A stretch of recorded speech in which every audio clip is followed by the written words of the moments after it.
Hello, this is going to be our review and our sort of critical self-reflection of our Welsh Tango Spring International Festival.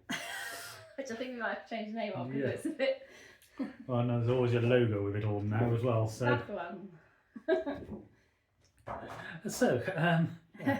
this was running over the weekend from the 16th to the 18th. This is the 8th festival we ran, I think. Technically, it's the 7th international one because last year's New Wave Festival wasn't international. It's a continuation of the weekender we had about 3 years ago. I've been trying to run it ever since and failed every time. It's also a different festival to our international festival in November and our New Wave Festival because those two other festivals, well, the international festival, the first one, we ran quite a few editions of that. We still have more editions obviously to run. And when we came to run the New Wave Festival, we basically copied the format and the timetable for it. For this one, we wanted to go for something slightly different. So naturally, we moved the chairs from one side of the room to the other. We did. And also had some tablecloths as well. We did have tablecloths, yeah. But the major change was in the timetabling for it. So the reason why we did that is because we wanted to make it less intense, because both the New Wave Festival and the International Festival are pretty hardcore.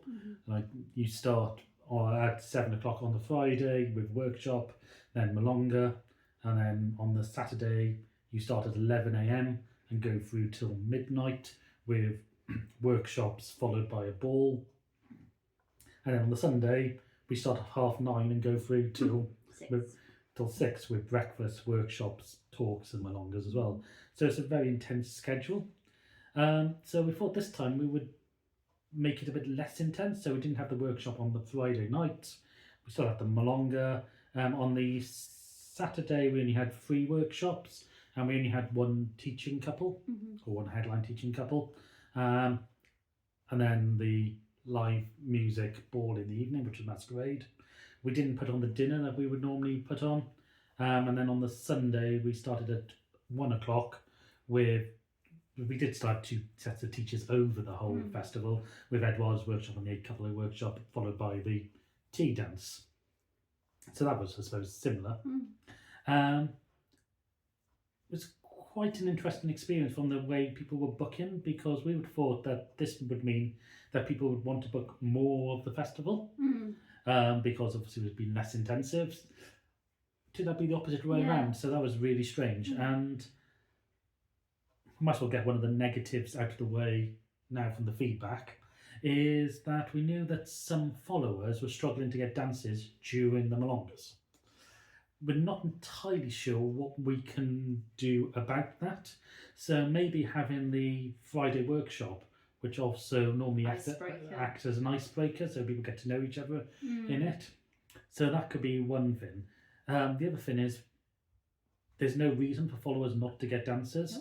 You just get up and ask somebody to dance, like we say in the sheets of paper on the desk, and we try and tell them. So I even put it into the end of the thank you speech that followers ask leaders to dance. And also, reason why we give you discounts when booking as a group, so you can come with a group of people, sit together, because it is hard to go into stuff on your own. I think we did have quite a few sort of solo bookings, but not too many. I think most people sort of knew each other. Yeah, I think there were people that haven't been to our stuff before.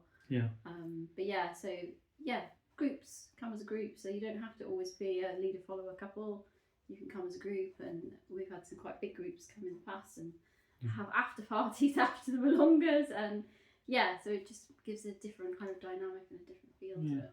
But and also our festivals are friendly, they are inclusive, so a lot of people have been commenting how friendly they are. So there's nothing. So again, this is part of like the social part of it. You always see these things about, first of all, don't sit by yourself in a room looking at the floor. We had tables out. Go and sit on the table. If you only want to use cabosseo, then you have to assume what the room is like and which is having the optimum position. Our rooms aren't optimised for cabosseo. You sit in around tables on one side, around the edge of on one side of the floor. So you can't go staring at somebody. The lighting is not that. It's designed for atmosphere rather as well. But because it's summer, it was nearly summer. It wasn't that dark in there. Because we actually didn't have the blinds down either during Malongas. We left them up, apart from the one dodgy blind which is being fixed. Yeah. And also, as organisers, you can't really come up to us and say, "Can you ask leaders to come and ask us to dance?" Because we can't really. You can't force leaders. You can't put them under pressure to do that. So part of the onus is on you.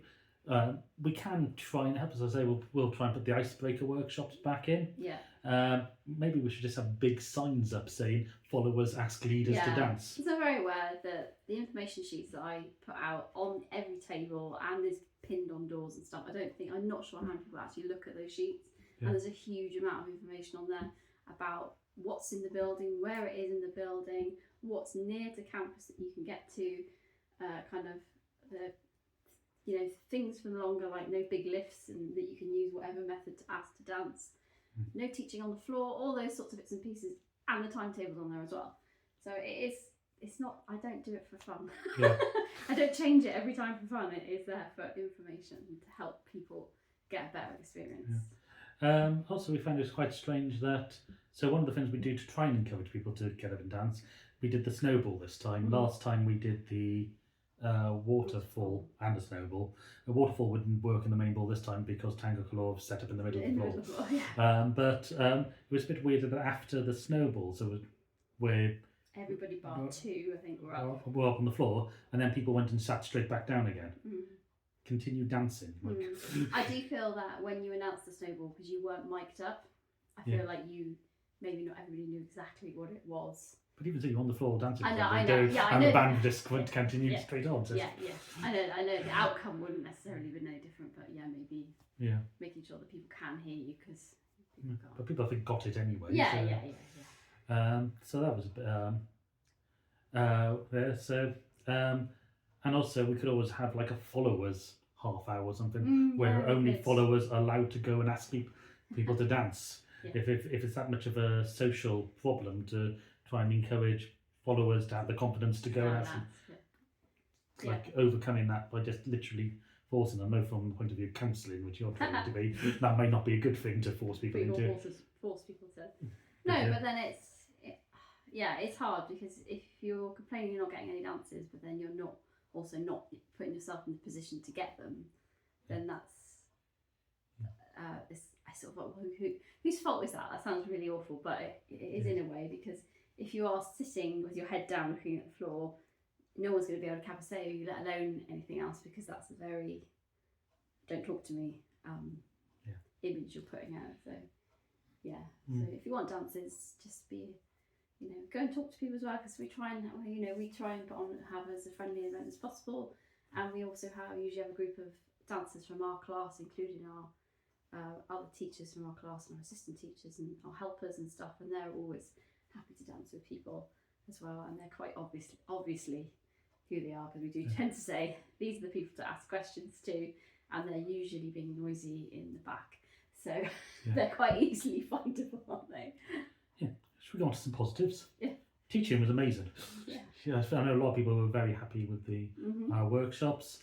Again, we had the slight issue that we had to change headline couples, which meant we ended up with Emma Lucia Reyes. There we go. We'll get there. Well, managed to combine her and Victor's name together. Coming to teach for us, which was basically about a month's notice, I think, or just over a month. Not long.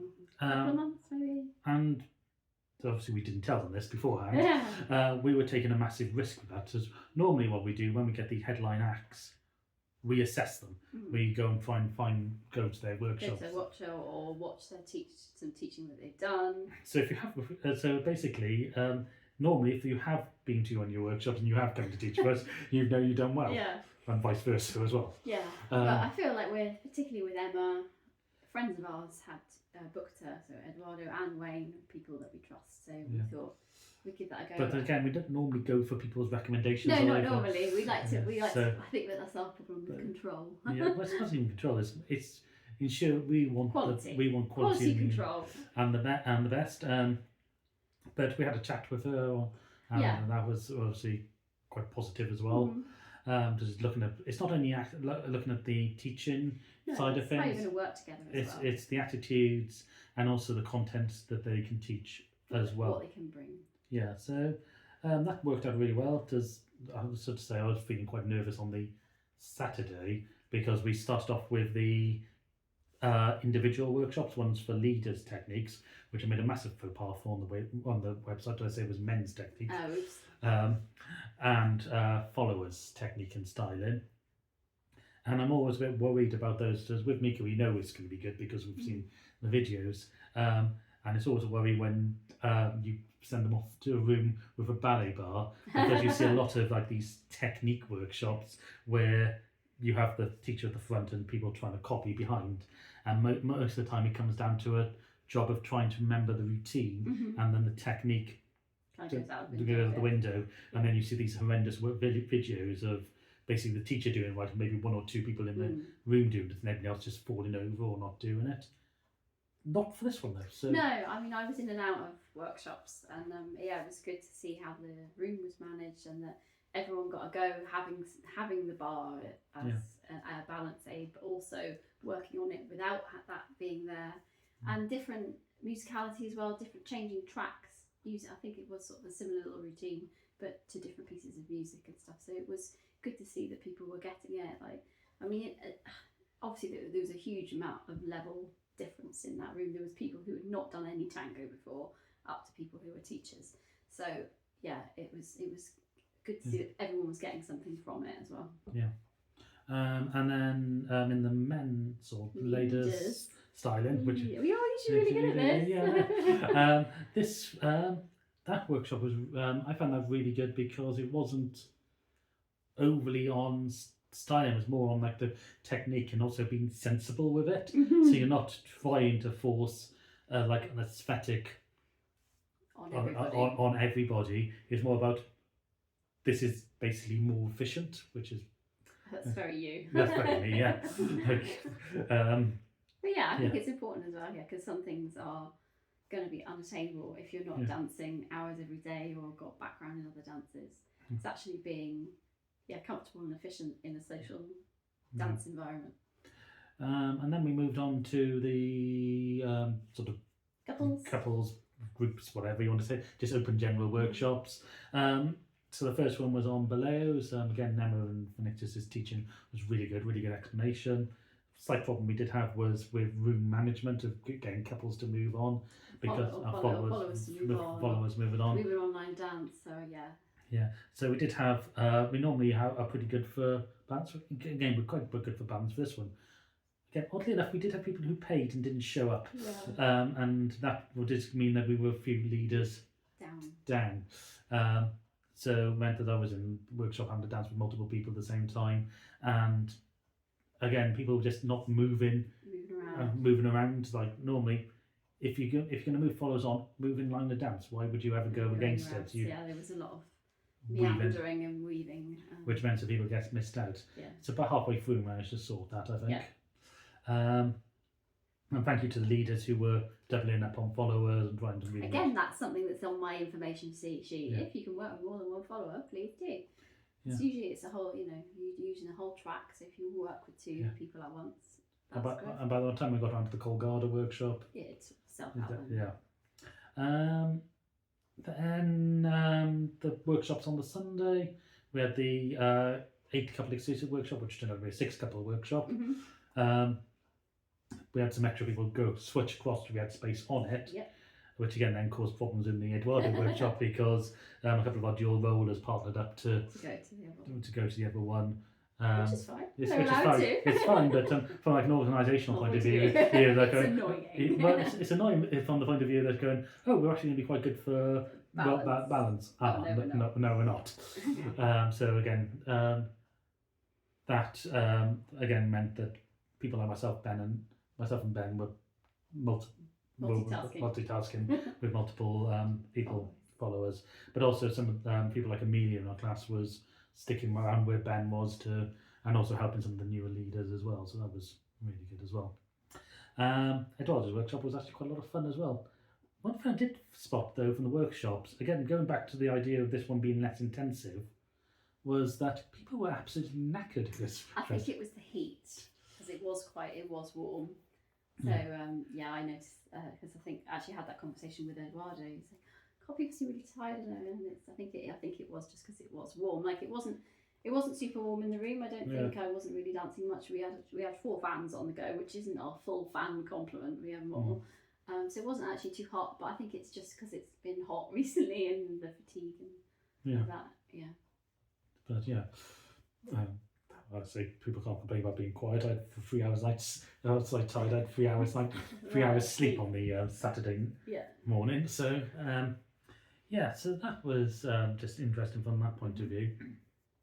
But I think people got a lot out of it. Milongas, the Friday Milonga started off quiet, got a bit busier. Yeah. We used the Taliesin, so no doubt we're going to get the complaints about the floor in there. Which it's an interesting floor in there because it is concrete, so it is a bit harsh on the knees. I think that's the main issue people have. But the slip coefficient of that floor is better than any wooden floor and also consistent. Hence one of the reasons why. Yeah, it's always the same, so it's really good for pivoting on. That's one of the reasons why we use it, and also just because the numbers we only had about 30 people on the Friday come in, which meant we didn't want to use the big room because it wouldn't have had the atmosphere. No. So it was a bit of a trade. They would have been lost in there. Yeah, it was a trade-off, and also that seems to give a more relaxed environment. We did have one bit of feedback going, I can't believe how open-minded everybody is, which again is brilliant. That's what we want from our festival. I would say as well, there's always the issue if we use a different room in a different building, people get confused about where we are, what days. So, but again, it's usually on the website or on Timetable or in the video that we send. Yeah, so we did have some people go, "Oh, I didn't read the email with the..." Yeah, please read the emails we send out again. They are important. They have a huge amount of information in there about when, where, if, how, and everything. Then Saturday Milonga. That was a bit odd because normally we serve the food in the hour between. This time we didn't do that. We did it for before people would want to go home and have a shower or grab some food then. But that meant then people came back late for the Milonga, which after the live music already started. Yeah, I don't think the gap was quite long enough to go, so maybe we should have started an hour earlier. Yeah. Just so that people can get back, eat, shower, come back in. Because like some people are very close to campers. I'm not sure about everybody else. And there's one very popular Airbnb on Bryn Road that had. Don't tell them that. So what were you? I'm sure there's multiple. It's student residences and stuff. So you're gonna bleep that bit out now. Probably not. That was obviously Tango Claw were really good. Yeah. We put them in the middle of the room. They asked to go in the middle of the room. Yeah, that's sort of their thing at the moment, and it was quite nice. It does mean everybody just definitely goes around in a circle. And I think with the numbers we had, which is about 50 to 60, it was fine. Yeah. That by the way, that's the numbers we were actually aiming for. We know that the November festival and the Waver festival get 150 odd people coming to them, but it's a different thing. So that worked for them. Did have to remind Marek to actually face the crap. Not face the mirror. You want to look at himself in the mirror. No, you want to look out the window. Oh right, fair. So there's like a question like, why have you set up looking at Devon rather than? Well, you couldn't see it because there were tables as well. Yeah. So but that worked out well, and we also had enough space for Vinictus and Emma to perform. So those videos are starting to go up as well. Getting the lighting right for that, there was a bit of a delay getting that, but that's something to bear in mind for the future. It was just because they wanted a different experience to what we used for Nick and Deanna. So yeah, it was just different, wasn't it? Yeah. Just different. Well, also telling people not to film it was. Yeah. So Emma and Vinictus didn't mind if people were filming. We sort of did. Because when we had Miko and Christian and even Nick and Deanna more now so than before. Yeah. When they performed for us, everybody sat there with a phone just doing this. Yeah. And it looks. It's not great because you're not actually present watching the performance, and particularly when you look at the videos, like the official ones, you can see everyone's got a phone up, and it doesn't feel like anyone's actually engaged and giving their full attention. So because we will always put a video up because there will need to be at least 2 cameras filming usually. so there will be a video and you will be able to revisit it. But yeah, making sure that you're present and enjoying the experience and being with them as they perform, rather than watching it through a lens. Sunday Malonga. Nice and chilled, I thought. Yeah, for there. Nice and chilled. Some interesting music from Eduardo as usual. But Yeah. nice to hear him DJing more than just the usual trad stuff. Yeah, he played some really interesting stuff. I shammed a few. Yeah, and again, people were able to dance and eat. Food went down well, I think. Yeah, I did have a mild panic Sunday morning. We didn't have enough, and then overbought because I left after the first workshop, or during the first workshop. During one workshop. Yeah, and loads of bananas had gone by that point, and I thought we needed more bananas. I should not have bought more. No. It's fine though. We haven't actually wasted anything particularly. I think we've been okay for food waste because we managed to get a permit off from various people. Yeah. People were very appreciative of having especially the sort of vegan, gluten-free stuff. Yeah. Well, I think food in general. So people that have never visited us before were amazed by the spread. Yeah, and people just went straight in for the sweet store as well. Yeah, the sweet store, people are getting used to that now, I think, and enjoying that, just having some sweets. Oh, Wayne's DJ, I forgot to mention that. That was good. Oh yeah, Wayne, yes, yeah. That sort of goes without saying. Yeah. I get people dancing on it. Oh, masks as well. People were surprised that we supplied masks for people to use. And yeah. Well, you haven't got your own, and they don't cost a lot, so yeah. Yeah, that was pretty good. Again, we had a really interesting mix of people from all over come in. So people that we'd known, people who were like regulars, we had some new people coming in, people who've already booked. One thing we were a bit disappointed with was that I say disappointed with, there were people, especially from like the Cardiff area, where we run events, who only found out that this event was running by accident. And didn't know that we existed, even though we're the biggest tango club in Wales, which is and probably most active, and which is a bit concerning because we obviously need to be showing up in different places, particularly online. And also I think it's if people aren't maybe so active on social media or especially Facebook, it's difficult to find events. Yeah, and also we know from the bullying we've received ourselves from people in the Welsh tango scene that there are probably people who are trying to restrict information about our events. So we have to double our efforts on that, I think, just to make sure that people aren't missing out on that sort of stuff. And if you're watching this, you want to help with that, please do. Yeah, please tell your friends. So please, we want to say a particular thank you to Dave Farvin, I think it was, who told some of them. Cool. So yeah, that would be really good if more people can spread the word. Yeah, because it's when you've got local opportunities, it's great that you don't have to travel miles and miles and miles and miles. Especially with the quality of the teaching that we did actually have at this time. Yeah, and live music and stuff as well. Yeah. Anything else we need to talk about? Yeah, we did a different room layout and that seemed to be okay. Yeah, well, it was just mirrored of the previous one. Tablecloths we bought this time, which made the room look a bit. Oh, we should also say a big thank you to especially Ben and Amelia for helping with the pack-up and setup and all that sort of stuff. And yeah, that's helpful. They got well fed with burgers after, so yeah, I think people liked the venue as well. They saw the room. Yeah, I think also because it was a little bit less intense, I think people really enjoyed being able to go for a walk on the seafront, go down to the beach, walk in the park, do all those sort of things, and and the fact that it was nice weather, that they could go and do that, I think was really nice, because it is a nice place. It's a very good situation, so having the ability to explore around it, I think is helpful.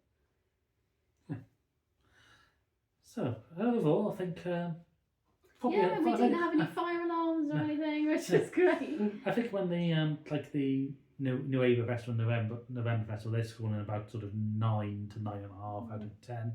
I think this was a solid 6.5 to 7. So there's sort of rooms to improve. That's the first one we've really done though of this. Yeah. Top. Yeah. So a solid, since the university, a solid 2-1. But yeah. It's not a pass. Yeah, it's a pass. So if you are watching it, going, it was really good. Yeah, we are critical because we always want to. We always want to improve and get better and add more things in and better the experience and layers, isn't it? Layers. Some other feedback we had was somebody was saying it was Bryony.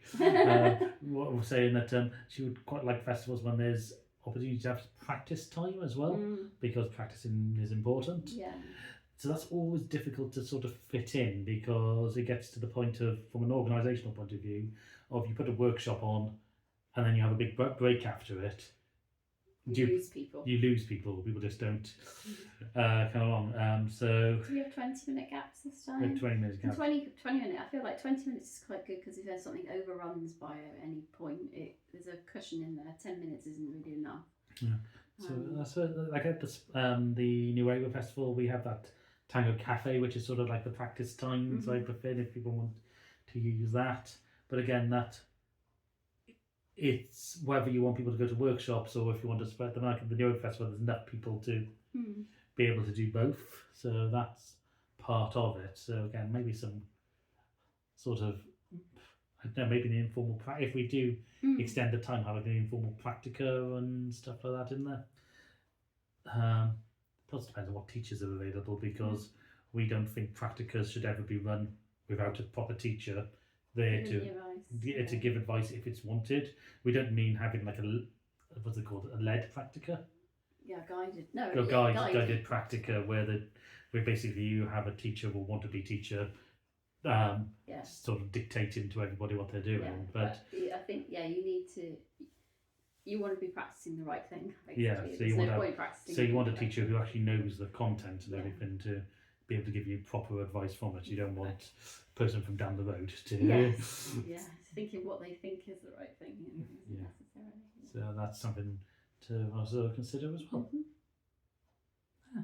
Anything else? Well, when we were knackered after this one as well. Like, well, we're knackered after all of them. But even though if there's meant to be less but this is actually, that is another thing. I think maybe we need to think about where we position this one in the year, because this month is been a bit bonkers because of other commitments. So we've done sort of teaching and stuff for the last 3 weekends, and we're going into the fourth one. So basically this month I've DJ'd up at Lutterworth on the first. Then we had Tango in a Day in Cardiff. Then we had the festival, and now we're teaching up in Yorkshire next week. Yeah, and it's also. But admittedly, the teaching in Yorkshire and the Lutterworth one came up after. No, yes, they did. But May is also a difficult time, because we're in wedding season, and we also run a wedding dance business, and you tutor. So it's exam season, so there's a lot of other kind of constraints on our time, and so it's just a busy time of year. But the weather was good. But the weather's nice, so that does help. But yeah, I think that's why it's just a cumulative effect of all the things we've had to do. So maybe next year we might put it over the same weekend when we do Mackin, and then that will. Yeah, that'll knock 1 week out. Yeah. I like that. So anyway, if you have any feedback, please send them to us. If you enjoyed them, please send them. Thank you for all the feedback that we were given on the day, and as people were leaving, I always appreciate that. Although it did make me laugh, people were sort of going, "You've only got like 2 hours left." I'm thinking, I must look awful. And I've got some crackers and bruises, which you can actually see. Yeah, those are not grab marks. No, lots of people have been like, "Oh, Alison," I'm like, these are just bruises from carrying stuff. So I have not been attacked. They do look like fingerprints, but they're not. They're just from carrying the huge amount of stuff we've got. You've got a matching one. Well, I think mine's healed. No, mine hasn't. Mine's branded for a week. Well, when we come back, we had one truck full, and this room was pretty much full of speakers. Yeah, well, and a lot of stuff went back to Taliesin as well. And it's a huge amount of stuff that it takes to run a festival, probably. To run these things. Doesn't happen magically, and obviously thank you to everybody on campus that helps on security and all that sort of stuff. That was really helpful, and the student union. And also, if you do want help, just book on early. Yeah, book early. Yeah. So again, even though we were closed booking, we saw people messaging. Closed bookings at lunchtime on Thursday. We were still getting people trying to book, and it's very difficult because Friday we are out and about buying food and setting up and stuff. So it's we were in Cardiff by 9:30 in the morning. Yeah. To start getting ready for the evening. And, please book early. Yeah. Well, most of our And- events and- are open and- a and- year and- in and- advance. And if you want to know when all our booking things are, join our newsletter. Yeah. And if you do join it, don't unsubscribe from Yeah. it and then complain that you don't know what's Yeah. going on. Equally, all the dates are on the website, Yeah. quite clear. And we open bookings a year in advance, and you can also book all 3 festivals at once if you want to. It's all there.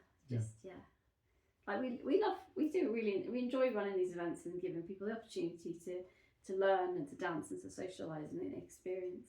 But it is hard work at the same time. So. That you can make things easier for us. But and also, yourself as well, to be honest. But also, if you just come, again, we've also had people sort of say about the price of it. There are discounts available if you come as a group, speak to others, that's one.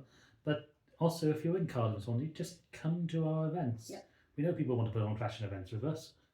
Support us and we will support you back. Yeah. And we will be around for a very long time as well. We hit 10 years next year. So. Yeah. So, and by which time we would have probably won 10 Tango festivals.